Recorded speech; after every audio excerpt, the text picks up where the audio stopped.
5 seconds.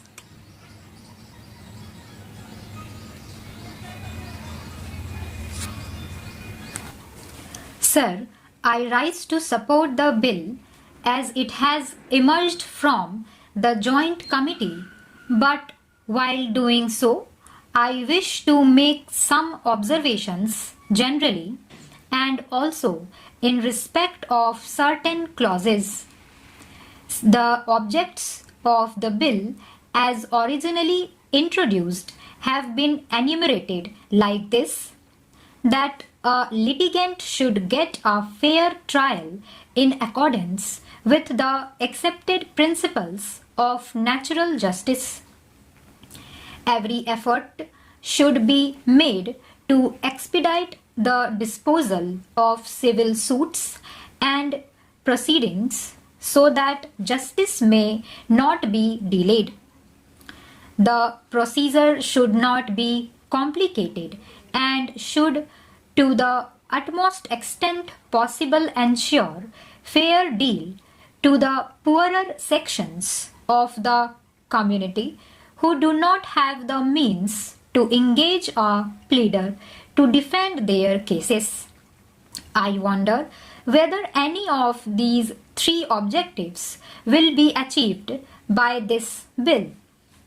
Let us not flatter ourselves that this amending bill, as it has emerged from the joint committee, will be able to achieve any of these objects.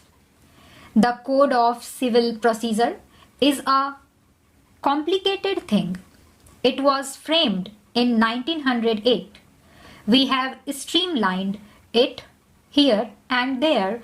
We have removed some hardship here and there and codified some of the legal decisions, and we have removed certain conflicts in decisions. But that does not mean that the litigant is able to get speedy justice or justice at less expenses. Let us be clear about it. I do not blame anybody, but by the civil procedure as it stands, none of these objects can be achieved. I am glad that some of the provisions which have been introduced are really good. They have removed the doubts and conflicts in respect of judicial decisions which had prevailed, each High Court giving a different decision about a particular matter. That has now been set at rest. For instance, in Section 11, there was a conflict of judicial decision whether the decision of a court with limited jurisdiction can operate in a subsequent proceeding between the same parties in a higher court. There was a conflict of decisions, and now it is set at rest by saying that the decision of the lower court with limited jurisdiction will operate in a subsequent suit between the same parties in a court with higher jurisdiction. Secondly, it is also made clear that this principle applies to execution proceedings. I would like to say that it is a good improvement. Section 60 of the original Act has been amended, which has given greater concessions to the judgment debtor from arrest and from attachment of his salary. That will relieve some hardships. The Law Commission, in its 2 reports, have recommended the deletion of this section.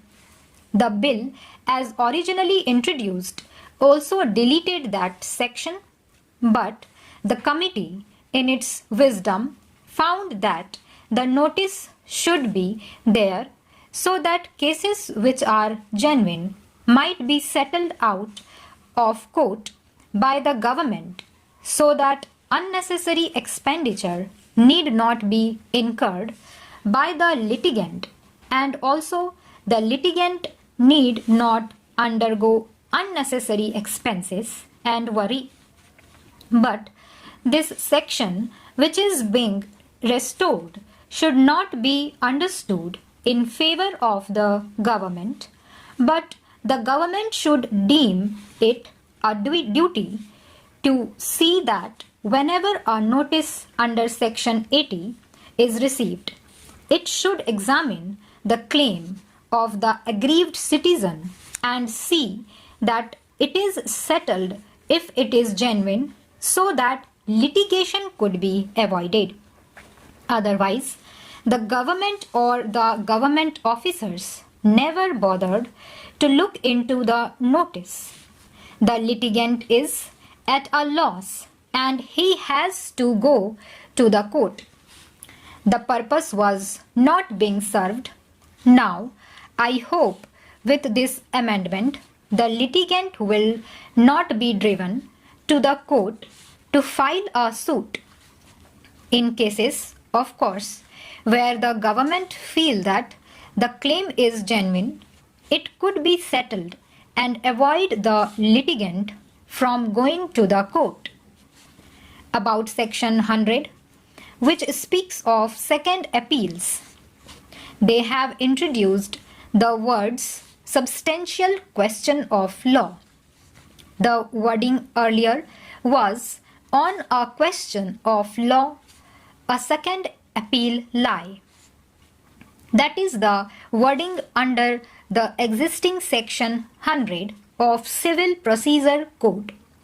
But they have now put the words on a substantial question of law. A substantial question of law should be involved for a second appeal.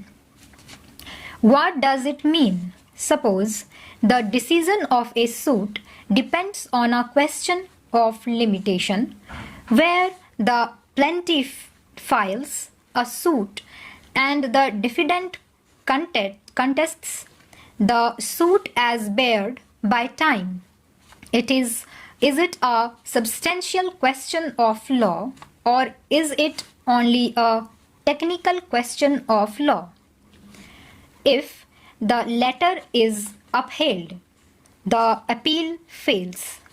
Therefore, I cannot understand why on a substantial question of law have been introduced in Section 100. I think really it is taken out of the Constitution, where it is stated that substantial question of law involving the interpretation of the Constitution. I believe that any question of law which has the effect of deciding the result of the case should be considered as a substantial question of law. Stop.